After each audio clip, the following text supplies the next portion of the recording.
Hey everybody! Today I wanted to give you some basics on how to use Destiny Discover.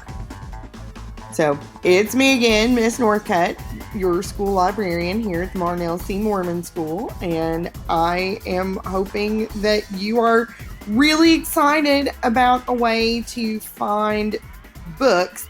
Destiny Discover is the name of our library catalog. And anywhere that I have it linked on any of our library pages, you're going to be looking for a logo that looks a little bit like this. There are lots of ways to get there. Some teachers may have links either on their own websites or in Clever.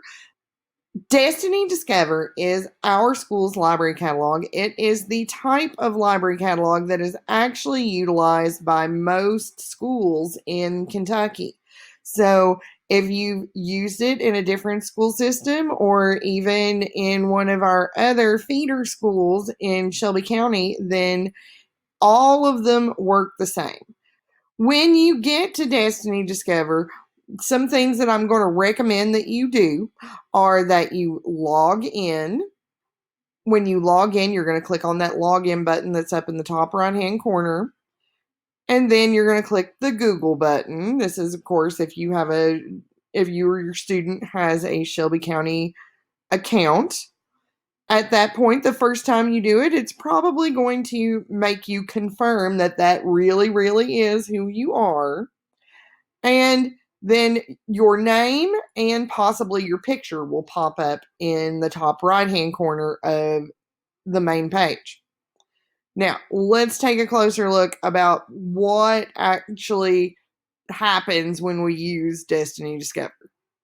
So, the one thing that you've got to know is that the search bar is there in order to let you find the things that you want. I'm going to use my classic keyword search for dogs in order to demonstrate some things.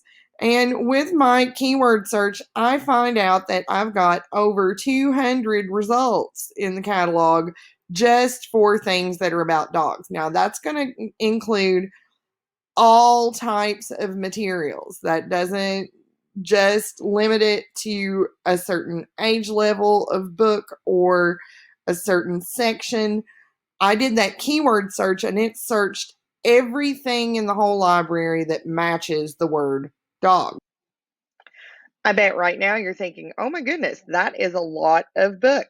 How in the world am I supposed to know which ones are going to be better than other ones for my reading needs? Well, one of the things that you can do is you can narrow down those results. You can narrow them by reading level, by interest level, and a variety of other ways. Our library collection, like our school, is a K-8 collection. So one of the things that you're definitely going to want to think about is that interest level. In a K-8 school, there's, obviously going to be materials that are better for our older students, and there's materials that are better for our younger students. And then there's a whole bunch of materials in the middle that are pretty good for just about everybody. It's kind of like the public library, except it's at our school, because a public library collection generally serves the same kind of age range that we have. So, in order to actually get those books, though, you're going to need to place holds after you've picked them out. So, we've kind of gotten through that first stage. So, we've picked out a book, theoretically, and now we're going to actually reserve it. So, if a book is labeled as being in, that means it really and truly is in the library. It's in the library, sitting on a shelf, waiting for somebody to please take it home and read it and enjoy it. But what do you do when you see that a book is out and it's the book that you wanted? Well, actually, out means it's not available right now. It might be later, but placing a hold for a book that's out really means that you're getting in line for that book. If you are placing a hold that you're wanting to pick up in the same week, it is much, much better to choose books to place on hold that are in rather than books that are labeled as being out. Now, let's see all that in action. Let's use A Dog's Life as our example. This is a book that is in. So when I check for more details, it tells me I need to log in order to do anything else. And we briefly covered logging in earlier, so we're going to click the Google button. And this only works with a Shelby County student account. So now the hold button has appeared, and you just click the hold button in order to put the book on hold. Do you have any questions? I'm sure you probably do.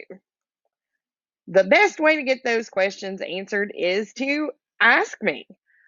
All of my contact information is available on the Essential Arts site in the library pages and on the main library's website. So please feel free to send me an email, chat with me in Microsoft Teams, send me a call or a text through my Google Voice number, which is published there. All of those things. I can't wait to make sure that you have a happy reading experience. See you soon, friends.